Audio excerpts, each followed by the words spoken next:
Dengan ni Edo, isa-isa lang. Isa lang. Ganyan ang kalaban. Mga 7 lang daw. Kasi, paano kung... Ayun mga kamamsya, ayun mga kalingap, bali ngayon ang papanoorin natin is itong vlog ni Red Zane. Ayan, habang hinihintay nila si Kalingap Rab dahil nagbablog sa bahay ni Beyonce, ayan, nagkatuwaan sila, kwento-kwentuhan, kung saan-saan na napunta yung kwentuhan nila, na talaga namang nakakatuwa sila minsan, diba? Kaya tara, samahan nyo ako manood dito kay Red Zane, na talaga namang napakakwela nila dito sa oras na ito. Kaya tara, Red Zane, pasok. Hi, shoutout po. Dito tayo sa bahay ni Beyonce kasama ang mga grupo. Daming sasakyan, tatlong sasakyan. Grabe.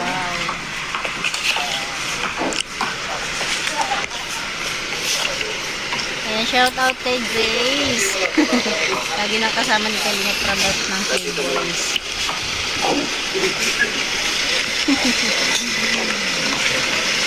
Kalampito, Sister Raps. Puro patayo daw ang tao. At syempre ang bida natin. Anong binubulong mo? Kalingap Edo, ang Papa Eds. Ano mo si Sir Olives? Ano? May bulong yan Sir Olives. Shout out Anong kay Sir binubulong mo? Olives. May bulong ako mamaya. Wala. Ay, grabe. Ang mga taga-Itsigan. Grabe. Alam mo kung ano yun? Ano? Mamaya wala. Ito bulong ko. Bro, mamaya natin nila. Diba? Grabe, abangan nyo doon. Grabe, nakatutok sa... Grabe talaga, no? Napakabait talaga ni Edo. Parang tingin ko talaga si Edo ang tawag dito, sa kanila, sa mga K-boys, no? Kasi halos lahat talaga nakatutok sa kanyang camera. Kapag nagkaroon lang ng time, nakapokus na sa kanya yung camera. At saka, buti na lang din, mabait ang ating Edo. Di ba talaga pinagbibigyan niya, pinapabayaan niya lang. Kasi, kahit pa paano is nakakatulong siya sa channel ng mga kasamahan niya. O, di ba? Sana all. Pinagkakaguluhan. Si Edo. Mga kalingap. Ang artista ng Kalingap.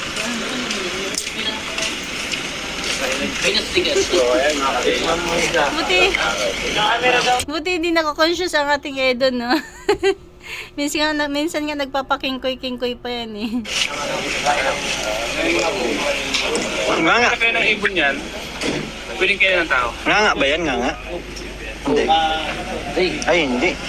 Ay, pwede kainin. Parang ang isa, ano? Oo. Isa na parang hit. Kala ko nga nga. Pero yan, yung yan. 1 year old. Pero pag kayang kayo ng ibon, sabi nila, pag kinain ng ibon, pwede kayo ng tao. Ito yung bulong mo, andito yung timbulong. Kompleto ang bulong. Timbulong, ano masasabi mo sa ongoing na babae ni Beyonce? Malaki pa naman ang ganda. Grabe ano? Grabe. Mas malaki pa yung bahay ni Beyonce sa bahay mo. Grabe. Mauna pa. Oo na pa matapos. Yes. Pero mauna pa yung bahay ni Beyonce. Ginagawa ng second floor, ayos na sa amin, di pa eh. Ilang katindig na. Alright. Pero ang abangan nyo, ang bahay nila. Oh. Ayo, yung malok. Ay, siya na yan, di ba? Sino pala yun? Siya na ba yun? Hindi, yung sa kanila baga. Hindi, yan. Galing na sa BDF. Yan na yun. May kwarto sila dyan. Tulog na lang ako sa sala. Magdala ang banig. Ang banig ni Ed. Wala pa eh. Ha? Dito nakuha yung banig. Ay, ikaw baga ang pinag-anuhan ni Kuya Bal? Ako niya, balanapin ko yung banig. Mamaya, sa akin. Ang mahiwagang banig. Kaya mamaya, i-security ko si Kuya Eds. Magsisearch ako doon sa bahay nila. Malamang doon yun. Kuya Eds, yung banig natin, hindi pa ba nagawa yan? Ha? Banig.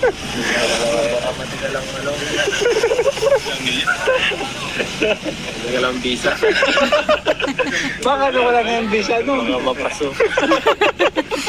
Ay, wag mong hayaang mapaso yun. Pag napaso yun, mawawala na. Naku, mawawala ang ting-ting. Okay, huwag kayo mag-alala kasi yung Kahit balik. siguro minsan nakaramdam si Edo ng pagkailang, kaya lang tinitiis na lang niya kasi para di siya makakilos na kasi nakapaikot sa kanya mga K-boys na may camera. Sa magiging kalagayan. Yung banig na sa amin sa apat na... Bakit kasi balik? Kasi yung banig... Pwede magkutsun. Ha? Kutsun. Huwag banig kasi yung panahon kasi yung banig ang Ang mahalaga. mahalaga. Pag mayroong kang banig, sigurado ang anak mo 10 o 12. Yung panahon, Mga sinauna kasi nun. Ay, parang yun ang... Kaya pala ang gusto ni Kuya Bal, banig. Kasi para makarami. pag banig ang gamit, no, sigurado yan. Yari. Sureball yan. Yung dosina ang anak mo yan. Siyempre, pag magandang lahi, kailangan marami nga. Marami. Magandang lalaki. May bulot din. Matangkad. Matangkad. Yes. Ayaw manggi. Kayo manggi. Saan ka pa? May laman Ang, talaga eh. ang magiging anak nila ng tol, mestiza o mestizo. Ano? Panabong. Ha? Panabong. Ang Mestizo. Ay, bulik. mestiza. Bulik. Sayang. Texas ano? Texas. Texas. Dalasapi, tapos Dalasapi. Pwedeng pang ano yun, bro? Pwedeng pang mga artistahin. Buyogi. Bilugi. Oh. Talisay. Paglabas niyan, dalasapi. Huwag kang bulat talisapi. Ano? Grabe kayo ah. Hindi mga nilalaban sa debris. Bakit si Edo, baga magaling ba ngayon? Simple-simple lang yan, pero... One yan, kumbaga, tell yan. Kasi alam na natin yan. Pag shades ang gumalaw, sigurado. Na. Dalusapi ang lahat. Sabi talaga. Kikig. Kikik yan, no? Sa taas pa lang buwagan. Turing yun. Uniformado. Hindi ko alam. Ay ate, Dr. Love. Ay, may kasi si Dr. Labo. Yung... Kailangan talagang- May lupa pa dyan na bakante.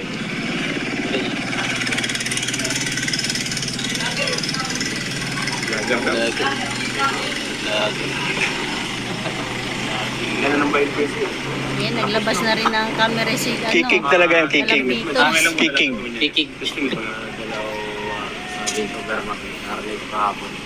balita ko bro, yung ribbon cutting yun, sabay na daw sa ano. Ha? Totoo ba yun? Hindi ko alam eh. Baka tanong na si Edo. Tanungin mo daw bro. Balita lang naman natin. Tanungin mo. Tapos ang mga laman sa loob, ano? Tanungin mo bro. Kasal na ba agad? Hindi pa pwede. Ano yung pinakamalaking babae, ano? Kailan daw ang ribbon cutting nito? Tanongin natin si Super. Wala kung paano mag-stream. Oo naman. Bakit si Kalinga Pedro ang ating tinatanong? Hindi naman yan alam ni Papa Eds. Sumak pala yung May tatanungin. binubulong sa akin si Sir Olives, baka daw isabay yung kasal sa ribbon cutting. Wala pa nga eh. Wala pa nga eh. Wala pa akong umaamin. Ba, eh. hindi pang bigay ka na ba naman? Sige, gawin muna tayo sa banig. Wala pa akong umaamin. Sa banig muna Hindi, tayo. paunahin muna natin si JJ. Ninong baga tayo doon kay JJ? Ay, malapit si Jay sa banig. Next year. Next year si DJ. Sino ang best man? Si Edu? Ay, siyempre yung single. Hindi pa naman pwede yung married na. Single lang ano. Malamang si Edo ang kukunin tapos si Beyonce.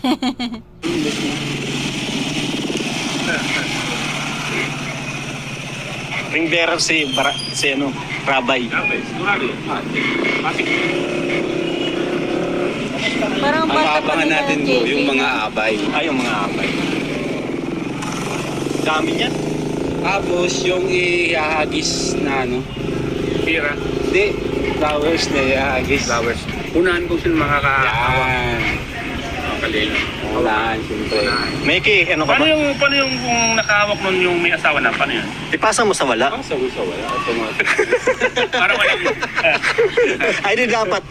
Bro, Sabi tayo tayo. ang nakaabang doon. tayo na kukuha. Tapos si Edo, nakaabang nga. Ipapasa na natin. Hawakan nyo lang si Kuya Ed. Baka tumakbo. Baka tumakbo.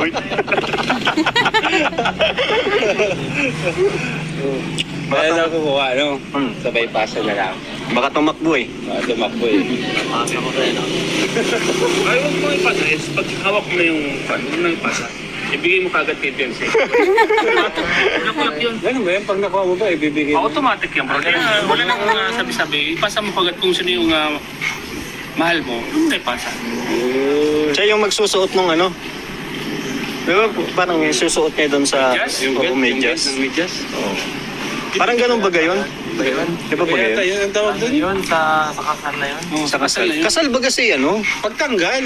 Pagtanggal. Pagtanggal, tatanggalin yun. Tapos pagtanggal yata nun, itatapon pa ulit. Ha? Oo. ba? O, di ba yung kinasal, may ano yan. Oo. Tatanggalin yun. Kasi yung sa mga babae. Oo, sa mga babae. Oh. Kung sino naman ang susuot nun. Kung sino ang susuot. Paano kung mapunta kay Mang Jun? Si Mang Jun ang magsusuot. Ano ba, ang laban man yan, dapat yung nakakuha ng flowers, tapos yung nakakuha ng ano, dapat magkano? Sila yung magka-partner. Oo. Paano ba yun, Ed? Ano ba ang laban? Sabi nila, pag ikaw daw ang nakagaw ng bulaklak, yung kaya tapos sa likod, ito yung susunod na Kasal. kasal o magkakaroon ng asawa. Oo. Yun. Kaya, pag nahagaw mo yun na bulaklak, di ba nasa likod kayo? Automatic, pag ikaw nakagaw, itak mo ko agad kay wife. Planado. Eh, pipigilan natin si Mang John, pipigilan natin. Kasi mag-Jun ang makakuha. Harangan nila para di ba salo ni Mang John. Ibigay kay Kalampitos. Kalampitos, para sa'yo. Hindi kaya ano eh. Hindi man yung kaguluhan. Nakakaguluhan. Okay. Gusto pa naman ni Mang John si Edward, gusto niya maging kaibigan. Sino? Si Mang John, si Edward. Edward? Gusto nga gawin kay Pao. Gusto niya maging kaibigan. Gusto mo. Kaibigan lang. Diba Edwin? Edwin yung kapatid ni Pao. Edwin ba yan? Edwin yung wala pa. Yung kapatid ni Kaya naman Sino ba ang pwede? Edwin o Edward? Edwin ang Edwin. kapatid. Edwin. Pao, tama, Pao. Ay, Edward yung kapatid ni Marian. Yan. Paras kasi ang Edwin, Edward. Parehas. Pero Yeah? Parehas ang simula, ano? Oh, Edwin, Edward. Edward. Tiyak ka ba dyan? Meron bro. Kasi mastermind tayo dyan sa mga ganyan. Oo. Pag gusto mo makadalawa bro, sabihin mo lang doon sa partner mo. gabi. Tanungin natin si Kuya Eds. Hanggang sa matapos, bubulong ka sa kanya, ikaw- bulungan mo sila. Para sa'yo Kuya Eds, maganda ba yung ano?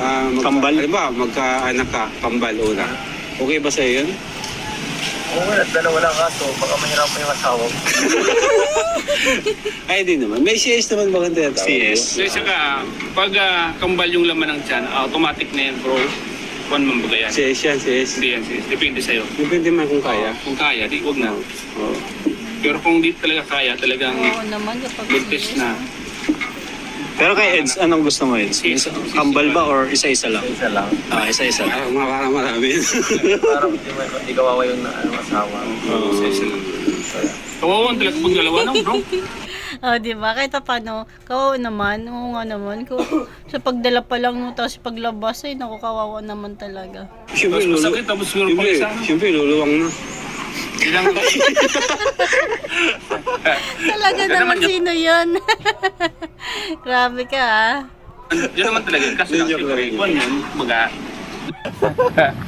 Yun naman talaga kasi lang siguro ikuan yun, baga. Doon na yung pupunta. Kawawa kasi yung magiging asawa mo rin, di ba? Kawawa ka rin. Kaliwa yun. Sabi nga ni Edo, isa-isa lang. Isa lang. Siya lang. Ngayon ang kalaban. Mga 7 lang daw. Hindi, paano kung... Wala ba kayo Kuya Eds lahi ng kambal sa pamilya mo? Bulaga. Kuya Eds, wala kayong lahi. Kahit sa mga pamilya mo? Walang kambal sa amin. Walang lahi. Ngayon pa lang, Kasi lahi-lahi naman kasi yan bro.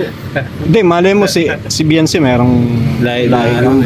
Bait ka ba? May natin alam. sa genes din kasi minsan, walang lumalabas sa unang generation. Sa pinaka, ano... Tapos na? Ano, ayos na bro? Sama ko. Nakuha mo? Buti, nagdula. Yung mga kaningap, ang ganda ng bahay ni Beyonce. Sabi mga kaligo. Pakita ko sa inyo yung poste pa lang. Poste pa lang po ng bahay. Kay Dr. Love saan? Grabe ang ganda niya. Ay, kay Dr. Love dito? Kapit bahay niya lang. Kapit bahay. Dito ni Dr. Rin sa parking sa kaya Montero. Doon.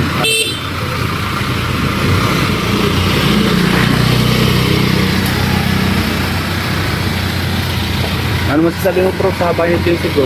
Grabe ang laki. Laki ano? Laki ano? Di talaga milyon talaga tol. Milyon. Milyon. Tol, talagang 3 milyon? Grabe. Sigurado yan. Ang ganda. Yan yung isa sa mga pinakamalaking bahay na pinagawa ni Kalinga Prab. Siya. Totoo yan. Ayun lang mga kamamshi, hanggang dyan na natin kunting share, diba? Masarap din or masaya din manood minsan sa mga banding ng mga K-boys. Hindi lang sa love team, diba? Kaya ayan, supportahan natin Red Zane Vlog at iba pang mga K-boys. Syempre, lalong-lalo na ang ating ama ng Kalingap, Kuya Bal Santos Matubang, Ate Edna Vlogs, at Kalingap Prab. At syempre, Red Zane Vlogs. Ayan, thank you for watching. God bless you all and Jesus loves you.